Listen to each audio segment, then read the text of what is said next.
This week, I stood with leaders of Los Angeles' Armenian American community to decry the placement of Turkish flags at two schools that serve Armenian Americans here in our San Fernando Valley.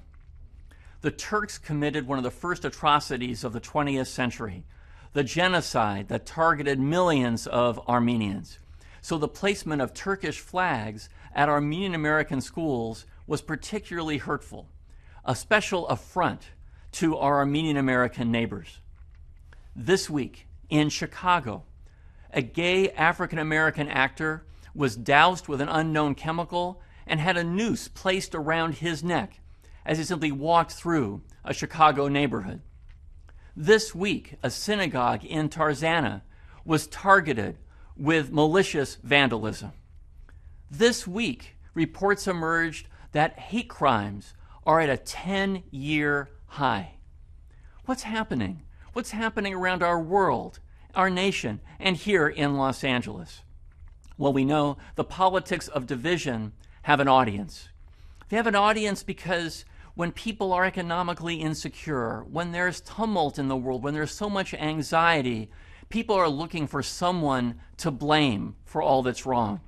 It's a time-worn strategy. Put the blame on the other, someone of a different race or religion or ethnicity or class. Well, that strategy cannot prevail. We here in Los Angeles need to be the antidote to this alarming trend. And what can we do? Well, you know, here Los Angeles is known worldwide for our diversity. But our diversity can't be superficial or weak-kneed. It has to be something quite strong, something powerful. And it can't be that we merely tolerate each other. You know, the word tolerance suggests that there's something about the other person that we don't like, but we'll learn to live with it for the sake of peace in our community. We should aspire to so much more than that. We should aspire to respecting each other and appreciating each other, looking to each other as a source of enrichment and strength. That's the brand of diversity for which Los Angeles needs to be known. So how do we get there? How do we express the unity and solidarity that so many of us are longing for? In a couple weeks, I'll be convening leaders from multiple faiths throughout Los Angeles to identify how the faith community can help us heal, can help us hold together as a community. I was also reflecting on a program I started on the City Council when I worked with the Human Relations Commission to create Shoulder to Shoulder. The idea of shoulder to shoulder was to take middle school kids, old enough to be able to accept some responsibility, but young enough so that their views were still being formed, to come together.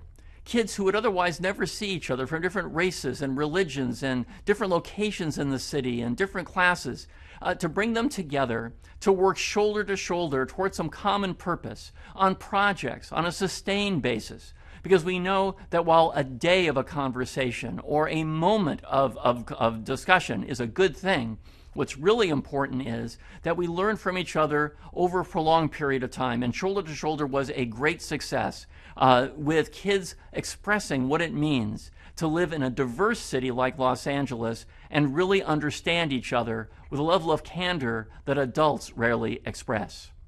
I've reached out to the current leaders of the Human Relations Commission in the hope that we can rekindle Shoulder to Shoulder at this time in our city's history, at this time in our nation's history. And indeed, I'm going to ask everybody who's watching this, please contact me if you have concrete ideas about how Los Angeles can do even better at expressing the unity and solidarity that should be our hallmark here. I'm Mike Feuer, the Los Angeles City Attorney. Won't you join me in this quest to assure that the voices of division are silenced by the stronger voices that express our unity?